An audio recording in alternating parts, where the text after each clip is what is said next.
দোলে যে ভ্রমর সুর তুলে যে উড়ে উড়ে উড়ে উড়ে উড়ে উড়ে লা লা লা লা লা লা লা লা লা লা লা লা লা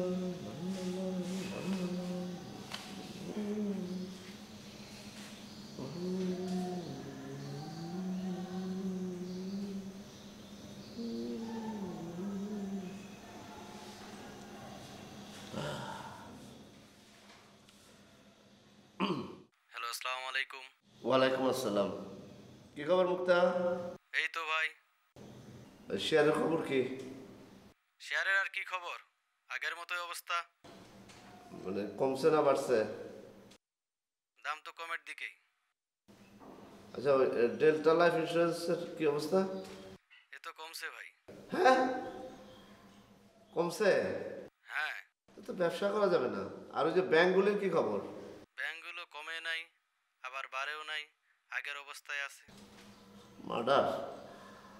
আর ওই আমার এশিয়ার এসিআইও তো কমছে। মানে কি সব কি কমতেছে? জি ভাই। হ্যাঁ, তাই তো। আমি রাখি। হ্যাঁ, কি ব্যাপার? এমনি হাবাইতেছো কি জন্য? আসগর ভাই, আচ্ছা আসগর স্যার, আরে দূর রাখেন তো।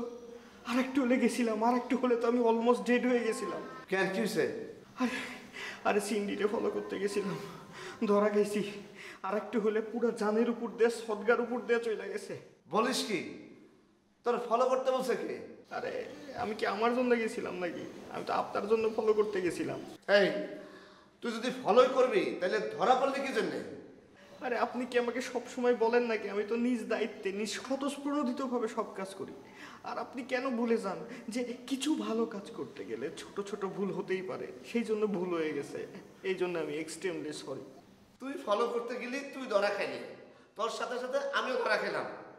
আমি তো সিন্ডিরে ধীরে ধীরে বাগে আনতাম। শোন, এই আজগর কোনোদিন শেয়ার বাজার ছাড়া অন্য কোথাও ধরা খায় নাই। যা।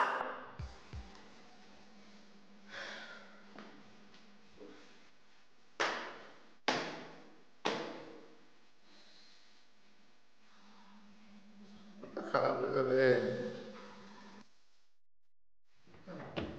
তুই তো থাকবো যে তোর দাদা তোর আর থাক ভাই। চুপ, একদম কথা নাই, একদম কথা নাই। তুই যে অন্যায় করেছিস সেটার কোনো ক্ষমা নাই। কত বড় অপরাধ! তুই ওর বাসা ফলো করেছিস, এটা তো ইফটিজিং এর পর্যায়ে পড়ে। তুই জানিস, ভালো করে জানিস যে আমি ইফটিজিং পছন্দ করি না। আমি কি ধরনের মানুষ? তুই কেন কেন তুই ওর বাসা ফলো করতে গেলি বল আমাকে না বলে? ভাই স্যার একটু এখানে একটু মিসআন্ডারস্ট্যান্ডিং হচ্ছে। তুমি কোনো কথা বলবে না। কোনো মিসআন্ডারস্ট্যান্ডিং হয়নি, ও ইচ্ছে করে গিয়েছে। উনি আসলে টুলেট দেখতে গিয়েছিল। টুলেটের জন্য যায়নি, ও তোমার বাসা ফলো কর। আচ্ছা ভালো কথা, তুই টুলেটের জন্য গিয়েছিস, তোর যাওয়ার দরকার কি? আমাকে বলতে পারতি না? আমাকে বললে আমি ওকে ফোন করতাম, ও আমার সাথে কথা বলতো, যেখানে আশেপাশে বাসা আছে দেখিয়ে দিত। তুই একা গেলি কি জন্য বল বল। ভাই স্টপ। স্যার এটা নিয়ে এত এক্সাইটেড হওয়ার কিছু নাই। নো নো, এটা উত্তেজনার বিষয়। ও ইফটিজিং করেছে, আমি যেটা পছন্দ করি না একদম। আচ্ছা তুমি তো জানো, তুমি জানো না যে আমি কি ধরনের মানুষ? জি আমি জানি আপনি কেমন মানুষ। আমি অত্যন্ত নরম প্রকৃতির মানুষ, সফট। আমি এই ইফটিজিং এসব পছন্দ করি না, মেয়েদের সাথে নোংরামি আমি পছন্দ করি না। আর ও সেই কাজটি করেছে, এটা তো ছাড়া যায় না, এটা জঘন্য অপরাধ। তুমি বুঝতে পারছো না? স্যার উনি টুলেট দেখতে গিয়েছিল, ও তেমন কিছুই হয়নি। না, এটা অনেক বড় বিষয়। এই এই সরি বল, ম্যাডামকে sorry ball. Sorry. It's okay. কোনো ওকে না, ও যে অপরাধ করেছে এটা অনেক বড় অন্যায়। চল, তোর আজকে বিচার আছে। আয়।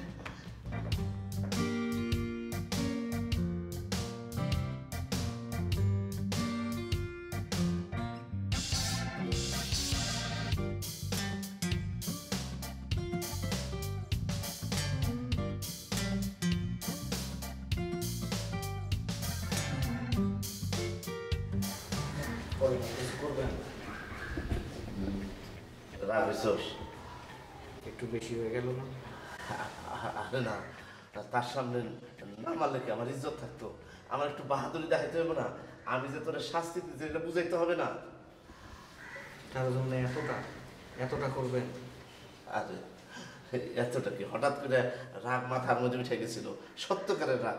তখন আর নিজেরা ট্যাকল দিতে পারিনি, সেই জন্য মারছি। কিছু মনে করিস না। চা খাবি? না, অন্য কিছু? অন্য কিছু খাবো না, চায়ের কথা বল। এরপরে চা ঢোকে ভেতরে। সরি, ভুল হয়ে গেছে, আর হবে না। তুই কিছু মনে করিস না। থামেন, আরো কথা আছে। একটা ব্যাপারে আমি একটু স্পষ্ট হয়েছি। কি? আপনি কিন্তু আগায় যাচ্ছেন। কোন ব্যাপারে? সিন্ডির ব্যাপারে। আগায় যাচ্ছে মানে? সে কি আমার দিকে এক নজরে তাকায় ছিল? এটা হচ্ছে তাকানোর ব্যাপার না, এটা হচ্ছে অ্যান্টিনার ব্যাপার। আমার অ্যান্টিনায় ধরা পড়ছে। মানে কি, তোর কি মনে হয়েছে যে সে আমার প্রতি আসক্ত হয়েছে, এরকম কিছু? Good, very good.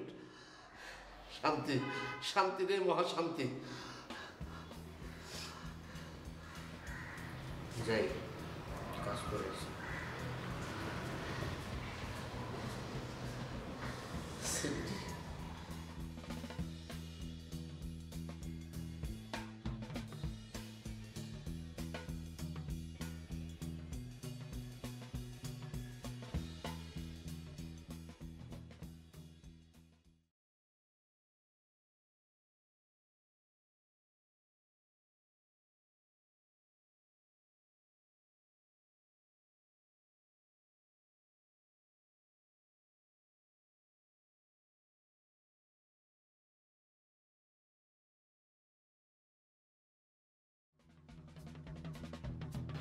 সিন্ডি, সিন্ডি, সিন্ডি।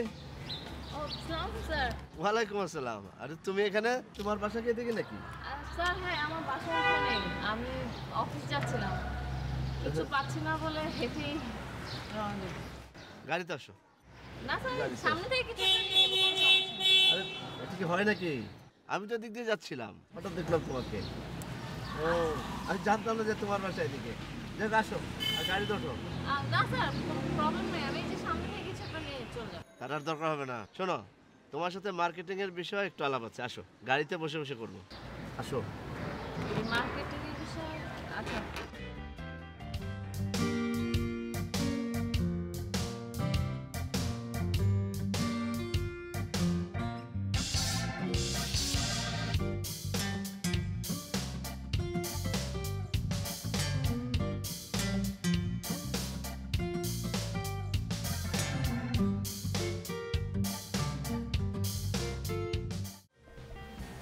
কোনো কথাই শুনতেছে না, কিছু বুঝতেওছে না। আচ্ছা, তুই কি ড্রাইভিং জানোস? আপনি কি আমার ড্রাইভার বানাবেন নাকি? আরে না, সেই জন্য না। আমি চাইতেছি তোর মতো একজন যে আমারে বুঝতে পারে, আমার মন বুঝতে পারে, আমার কথা বুঝতে পারে, না বললেও সেই ধরনের। সবই বুঝলাম, এখন ঘটনাটা হয়েছে কি সেটা এখন?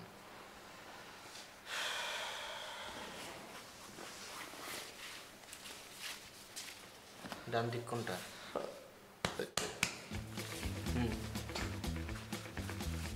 বলতে থাকেন। গাড়িতে করে আসতেছে স্যান্ডি আর আমি, বহুত পটায় পটায় তারা নিয়ে আসতেছে। এই কথা সেই কথা, এক পর্যায়ে বললাম যে আমি গণক ঠাকুর হাত দেখতে পারি। বাহ। সে প্রথমে তো বিশ্বাস করতে চায় না, পরে অনেক কিছু বলার পরে সে বিশ্বাস করলো। হাত ধরতে গেলাম, ধরতে দেয় কি দেয় না এরকম একটা অবস্থা। মানে যখনই সে মনে করছে যে আমার হাতটা ধরতে পারবো, ধরতে দিবে, এই সময় হারামজাদা ড্রাইভার ফট করে চলে আসছে গেটের সামনে। ধরতে পারলাম না। আচ্ছা তুই ড্রাইভার, তোরা তো জোরে গাড়ি চালানোর দরকার কি? আর আজকে এমন এক মরার দিন, কোনো যানজটও নাই। আচ্ছা এই ড্রাইভারে বিদায় কর। তামেন ঢুকায় নি। বিদায় কর। বিদায় করলে চলবে না। কেন? আমি একটা নতুন আবার গাধা জোগাড় করে তাকে আবার শিখাবো নাকি? আমি কি শিখানোর স্কুল খুলে বসছি? শোনেন, যা আছে তাকেই একটু সিস্টেম করতে হবে। ওরে আমি এমন করে সিস্টেম করে দেব, এরপর যদি এরকম সিচুয়েশন আবার হয়, 30 মিনিটের রাস্তা দরকার হলে সে 30 ঘন্টা লাগাবে। কি করে লাগাবে সেটার আপনার প্রশ্ন হতে পারে, তাই না? কি করে লাগবে বলেন? কিছু দূর যেতেই ডানের চাকা গেল, তারপরে যে বামের চাকা গেল, পেছনের দুটো চাকা গেল, তারপরে কি হলো? তারপরে মনে করেন পার্টসপাতির ঝামেলা হয়ে গেল, সোজা চলে গেল হচ্ছে ধোলাইখাল। ধোলাইখালে যে সমস্ত পার্টসপাতি চেঞ্জ করবে, পার্টসপাতি চেঞ্জ করার পর কি করবে? পার্টসপাতি চেঞ্জ করার পর যদি ডেন্টিং পেন্ডিংয়ের কাজ লাগে সেটাও করবে। দরকার হলে 30 মিনিটের পথ 30 ঘন্টায় 30 ঘন্টা লাগাবে। আপনি কোনো টেনশন নিয়েন না, সব টেনশন আমার। আপনি একদম টেনশন ফ্রি থাকেন আজকর ভাই। উফ,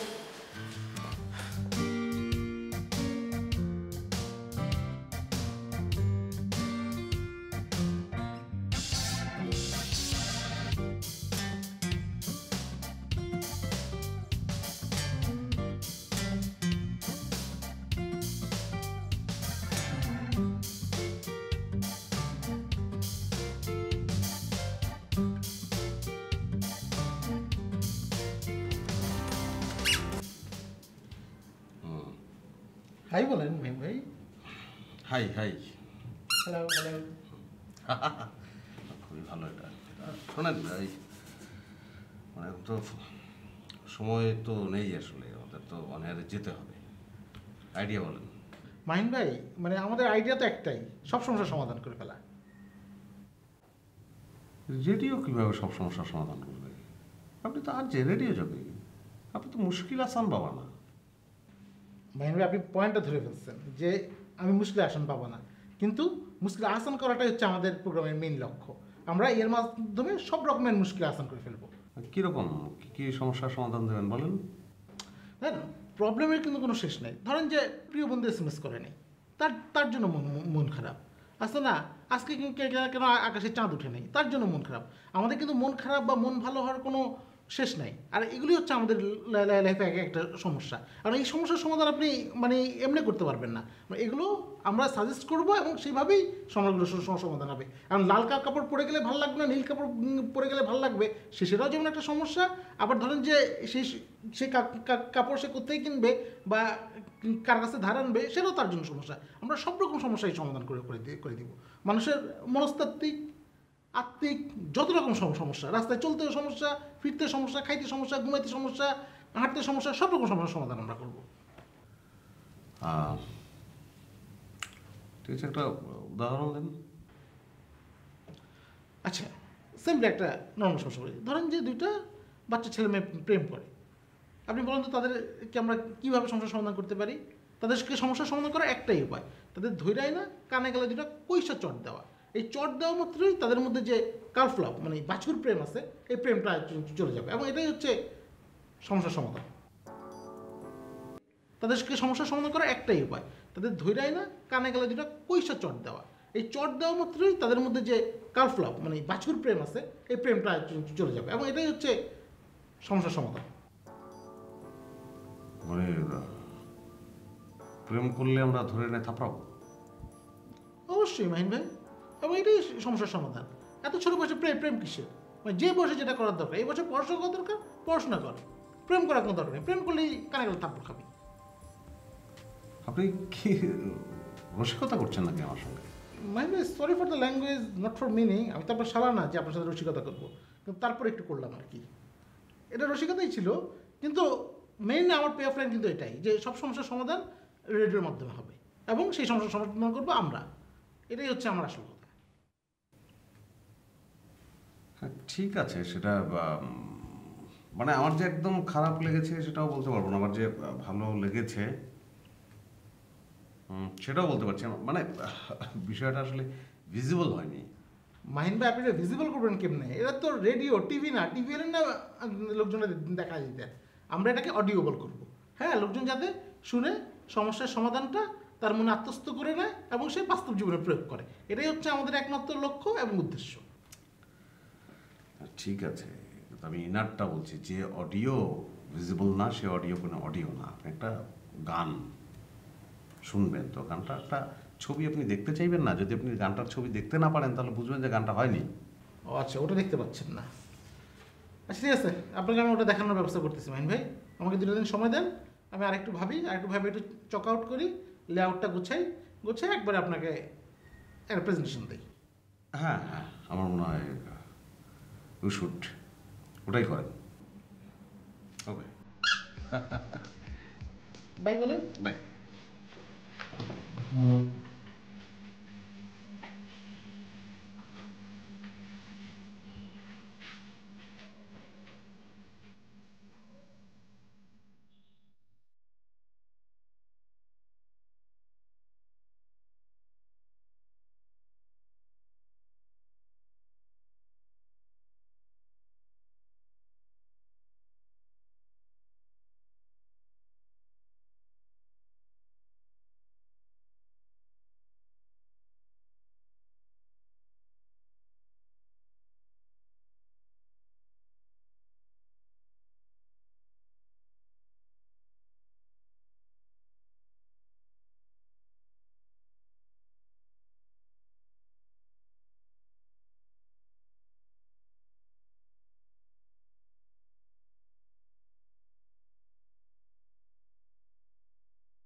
ভাইয়া আমার হাতটা একটু দেখে দেন না।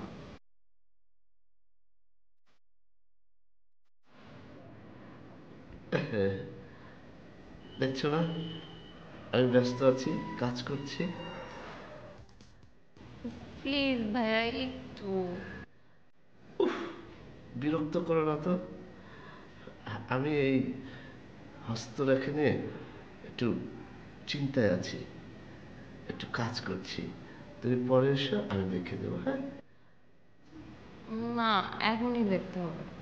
ওহ, তুমি যে সবসময় কেন আমার কাছে তা আবদার করো আমি বুঝতে পারি না। হ্যাঁ, এখন অন্য কোনো কথা শুনতে চাই না, হাতটা দেখে। একটু পরে দেখলে কি হয় না? না, হাত না দেখলে আমি যাবো না। আচ্ছা দাও, হাতটা দাও।